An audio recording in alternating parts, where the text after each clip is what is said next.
دن نبیوں پر بہت سے انعام فرمائے۔ نوح علیہ السلام کی کشتی پار لگتی ہے، ابراہیم علیہ السلام پر آگ گلزار ہوتی ہے، یعقوب علیہ السلام کی بیماری ٹھیک ہوتی ہے، یونس علیہ السلام مچھلی کے پیٹ سے باہر آتے ہیں۔ تو یہ دن شروع سے ہی بہت محترم رہا ہے اور قیامت بھی اسی دن آئے گی۔ اللہ تعالیٰ نے نبی پاک کے نواسے کے لیے بھی یہی دن مقرر فرمایا۔ جب دین اسلام کو خون کی ضرورت تھی اور خون بھی کیسا چاہیے تھا، نبی کے گھرانے کا چاہیے، یزید دین کو پڑھ رہا تھا اس وقت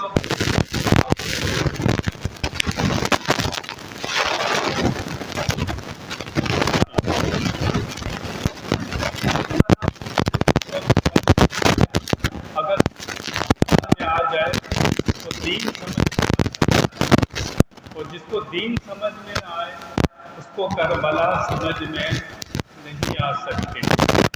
یہ کربلا امتحان تھا اور امتحان کرنا یہ اللہ تعالیٰ کا طریقہ ہے۔ چنانچہ وہ قرآن پاک میں ارشاد فرماتا ہے، الف لام میم احسب الناس ان یترکوا ان یقولوا آمنا وهم لا یفتنون۔ اور لوگوں کا کیا گمان ہے، کیا اتنی سی بات پر چھوڑ دیے جائیں گے کہ ہم ایمان لے آئے؟ کیا ان کو آزمایا نہیں جائے گا؟ اللہ فرماتا ہے کہ وہ ضرور آزمائے جائیں گے۔ وَلَقَدْ فَتَنَّا الَّذِينَ مِن قَبْلِهِمْ فَلَيَعْلَمَنَّ اللَّهُ الَّذِينَ صَدَقُوا وَلَيَعْلَمَنَّ الْكَاذِبِينَ۔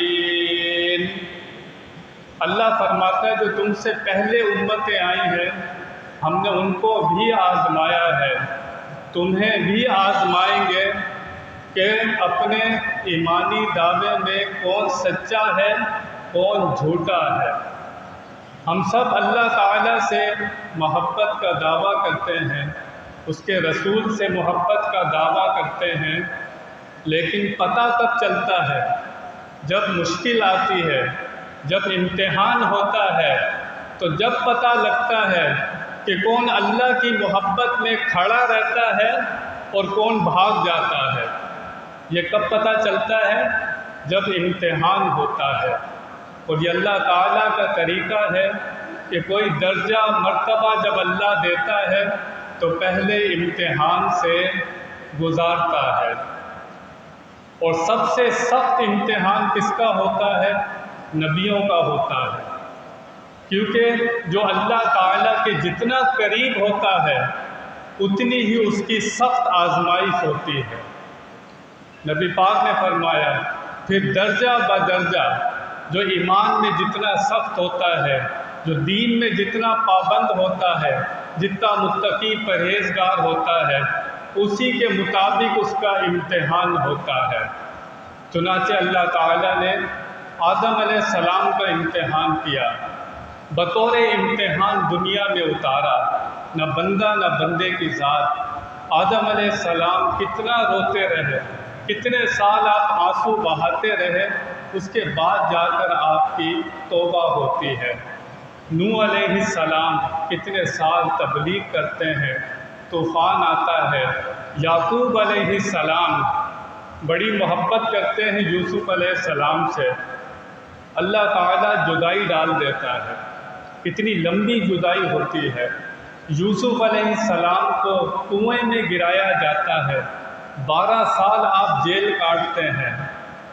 اسی طرح دیکھیں تو ابراہیم علیہ السلام کا کتنا سخت امتحان ہوا۔ لقب کیا ہے؟ اللہ کے دوست ہیں، اللہ فرماتا ہے وَإِذِ ابْتَلَىٰ إِبْرَاهِيمَ رَبُّهُ بِكَلِمَاتٍ فَأَتَمَّهُنَّ، ہم نے ابراہیم کو بہت باتوں میں آزمایا لیکن وہ سب امتحان میں پورے اترے۔ 90 سال کی عمر میں اسماعیل علیہ السلام بیٹے آپ کو ملتے ہیں، حکم آتا ہے جاؤ بچے کو اور اس کی والدہ کو جنگل بیابان میں چھوڑو، پوچھتے نہیں ہیں، چھوڑ کے آ جاتے ہیں۔ جب جوان ہوتے ہیں حکم آتا ہے ان کی گردن پر چھری رکھ دو۔ آپ نے اپنی طرف سے چھری چلا دی تھی، آپ امتحان میں پورے ہو گئے تھے، وہاں سے دمبا آ گیا لیکن آپ امتحان سے گزر گئے تھے۔ نمرود نے آگ جلائی، آپ آگ میں کود گئے تھے، وہ تو اللہ نے اس کو ٹھنڈا کر دیا۔ جتنے امتحان ہوئے ابراہیم علیہ السلام سب میں پورے اترے۔ میرے اور آپ کے نبی کریم صلی اللہ تعالی علیہ وسلم کا اتنا سخت امتحان ہوتا ہے۔ آپ اللہ کے محبوب ہیں، مکے والے آپ کی زندگانی تنگ کر دیتے ہیں، حبشہ کی طرف آپ ہجرت کرتے ہیں، پھر مدینہ کی طرف آپ ہجرت کرتے ہیں۔ نبی پاک فرماتے ہیں کہ دین میں جتنا میں ستایا گیا ہوں کسی نبی کو اتنا ستایا نہیں گیا۔ تو یہ امتحان کرنا اللہ تعالیٰ کا طریقہ ہے، اور خود ہی وہ قرآن میں ارشاد فرماتا ہے کہ اللہ امتحان کیسے کرتا ہے۔ دوسرے پارے میں ارشاد فرماتا ہے وَلَنَبْلُوَنَّكُمْ بِشَيْءٍ مِّنَ الْخَوْفِ وَالْجُوعِ وَنَقْصٍ مِّنَ الْأَمْوَالِ وَالْأَنفُسِ وَالثَّمَرَاتِ وَبَشِّرِ الصَّابِرِينَ۔ اللہ فرماتا ہے ہم آزماتے ہیں خوف سے، بھوک پیاس سے، مال کا نقصان کر کے، تمہاری جان لے کر، بچے لے کر، پھلوں کی کمی سے تمہیں آزمایا جاتا ہے۔ خوشخبری ہے صبر کرنے والوں کے لیے۔ کسی کا امتحان ہوتا ہے خوف سے، کسی کا امتحان ہوتا ہے بھوک پیاس سے۔ حضرت امام حسین کا امتحان ہوتا ہے، اللہ تعالیٰ سارے امتحانوں سے گزارتا ہے۔ خوف سے بھی آپ کا امتحان ہوتا ہے، بھوک پیاس سے بھی آپ کا امتحان ہوتا ہے، چھوٹے بچے لے کر بھی آپ کا امتحان ہوتا ہے، مال کے نقصان سے بھی آپ کا امتحان ہوتا ہے، آپ کی جان لے کر بھی آپ کا امتحان ہوتا ہے۔ آپ سارے امتحانوں میں کامیاب ہوتے ہیں۔ اللہ فرماتا ہے خوشخبری ہے صبر کرنے والوں کے لیے۔ الذین اذا اصابتهم مصیبہ، اللہ فرماتا ہے جب ان کو کوئی مصیبت پہنچتی ہے، جب تکلیف پہنچتی ہے تو یہ سینہ نہیں پیٹتے، چہروں پر ہاتھ نہیں مارتے، رانوں پر ہاتھ نہیں مارتے، بال نہیں بکھیرتے، بلکہ صبر و رضا کے پیکر بن کر کیا کہتے ہیں؟ قالوا انا للہ وانا الیہ راجعون، یا اللہ ہم تیرے لیے ہیں اور تیری ہی طرف آنے والے ہیں۔ جب امتحان ہوتا ہے تو بے صبری نہیں دکھاتے، صبر و رضا کی چٹان بن جاتے ہیں اور ہر حال میں اللہ تعالیٰ کا شکر کرتے ہیں۔ اور یہ کیسا امتحان تھا؟ نبی پاک نے پہلے ہی خبر دے دی تھی، امام حسین کو بھی پتہ تھا، مولا علی کو بھی پتہ تھا یہ واقعہ کربلا ہوگا۔ حدیث میں ہے کہ نبی کریم صلی اللہ تعالی علیہ وسلم امام حسین کے ساتھ کھیل رہے تھے، کھیلتے کھیلتے آپ کی آنکھوں میں آنسو آ گئے۔ عرض کی یا رسول اللہ ابھی آپ مسکرا رہے تھے، ایک دم آپ کی آنکھوں میں آنسو کیسے آ گئے؟ نبی پاک نے فرمایا جبریل امین آئے ہیں اور مجھے خبر دی ہے کہ آپ کے بیٹے کو کربلا میں بھوکا پیاسا شہید کر دیا جائے گا۔ یہ آپ کو پہلے ہی پتہ تھا۔ آپ نے کربلا کی مٹی بھی زوجہ کو دی کہ جس دن یہ خون ہو جائے تو سمجھ جانا میرے بیٹے کو کربلا میں شہید کر دیا گیا ہے۔ لیکن ہمیں ایک روایت نہیں ملتی کہ نبی پاک نے دعا کی ہو مولا یہ امتحان نہ ہو، حضرت علی نے دعا کی ہو کہ مولا یہ امتحان نہ ہو، فاطمہ الزہرا نے دعا کی ہو کہ مولا یہ امتحان نہ ہو۔ سب جانتے تھے لیکن کسی نے دعا اس واقعے کو روکنے کے لیے دعا نہیں کی۔ امتحان سے کون بھاگتا ہے؟ جس نے تیاری نہ کی ہو۔ پیپر ہو آپ کا، کون بھاگے گا امتحان سے؟ جو کمزور ہوگا، جس نے تیاری نہیں کی ہوگی۔ اور امام حسین کتنے بہادر تھے۔ فاطمہ الزہرا جب یہ بچے چھوٹے تھے نبی کریم صلی اللہ علیہ وسلم کے پاس لے کر آئی، نبی پاک سے عرض کی یا رسول اللہ میرے بچوں کو کچھ دیجیے۔ نبی پاک نے فرمایا امام حسین کو میں نے اپنی شجاعت دے دی، امام حسن کو میں نے اپنا علم دے دیا۔ تو امام حسین جو شجاعت رسول کا مظہر ہو، شیر خدا کے بیٹے ہوں، وہ کیسے کسی کمزوری کا مظاہرہ کر سکتے تھے؟ انہوں نے وہ کر دکھایا جو ان کی شایان شان تھا۔ حالانکہ شریعت میں ایک اصول ہے، ایک عزیمت ہے، ایک رخصت ہے۔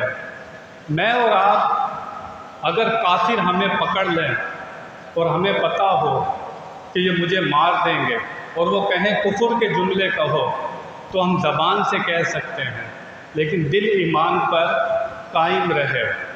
اس کو کہتے ہیں رخصت۔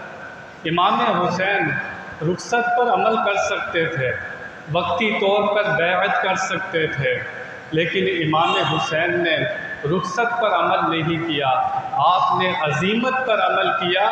جان جاتی ہے تو چلے جائے، میں اپنے موقف سے پیچھے نہیں ہٹوں گا۔ یزید نے ایسے کام کیے تھے، تابعی کا بیان ہے کہ ہمیں ڈر لگتا تھا آسمان سے پانی کے بجائے پتھر نہ برسیں۔ اس کے دور میں بھائیوں نے بہنوں سے شادی کی، دین کو بدل رہا تھا، پینے پلانے والا تھا، جس کو کھجور کا ایک یہ جیتی جاگتی مثال تھی، دین کو بدل رہا تھا۔ ایسے شخص کی اگر امام حسین بیعت کر لیتے، دین اپنی اصل پر باقی نہیں رہتا۔ مسجد کا امام ہم جس کو رکھتے ہیں، اس کو امامت صغریٰ کہتے ہیں، چھوٹی امامت۔ آپ مسجد کا امام ایسے شخص کو رکھ سکتے ہیں جو پیتا پلاتا ہو، جو کھلے عام گناہ کرتا ہو۔ آپ ایسے شخص کو مسجد کا امام رکھ سکتے ہیں؟ نہیں رکھ سکتے۔ اسے امامت صغریٰ کہتے ہیں۔ اور جو ملکی امامت ہوتی ہے اسے امامت کبریٰ کہتے ہیں۔ جب چھوٹی امامت پر ایسے شخص کو نہیں رکھ سکتے تو امام حسین امامت کبریٰ پر اسے کیوں قبول کر لیتے؟ یہ جو جنگ تھی نا، جنگ نہیں تھی، امام حسین کو جنگ کرنے نہیں گئے تھے۔ آج جو لوگ یزید کی حمایت کرتے ہیں، آپ کو بہت سے لوگ ملیں گے، آج بھی لوگ یزید کی حمایت کرتے ہیں۔ آپ ان سے بحث نہ کریں، صرف ان سے اتنا کہیں آؤ مسجد میں ہم دعا کرتے ہیں کہ کل قیامت میں ہمارا حشر امام حسین کے ساتھ ہو۔ جو یزید کا حمایتی ہے اسے کہیں کہ تو دعا کر تیرا حشر یزید کے ساتھ ہو۔ مرتا مر جائے گا، یہ دعا نہیں کرے گا۔ اسے بھی پتہ ہے اندر سے کہ یزید حق پر نہیں تھا، یزید بہت بڑا ظالم تھا، کبھی یہ وہ دعا نہیں کرے گا۔ کچھ لوگ یہ کہتے ہیں کہ یہ اقتدار کی جنگ تھی، امام حسین اقتدار کے لیے نکلے تھے۔ امام حسین اگر جنگ کرنے کے لیے نکلتے یا اقتدار کے لیے نکلتے تو پوری فوج لے کر نکلتے ساتھ۔ آپ تو گھر والوں کو لے کر جا رہے ہیں، چھوٹے بچے ہیں، عورتیں ہیں، ان کو ساتھ لے کر جا رہے ہیں۔ امام حسین کے پیش نظر اقتدار نہیں تھا، ورنہ مکہ مدینہ نہ چھوڑتے، وہیں پر رہتے اور اپنی تعداد کو بڑھاتے۔ بہت سے لوگ اعتراض کرتے ہیں کہ صحابہ کرام امام حسین کے ساتھ نہیں گئے تھے۔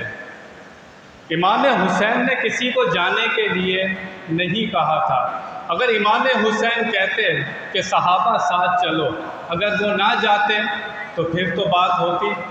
امام حسین تو جنگ کرنے کے لیے گئے ہی نہیں تھے۔ امام حسین کے سامنے دین تھا اور دین بچانے کے لیے نکلے۔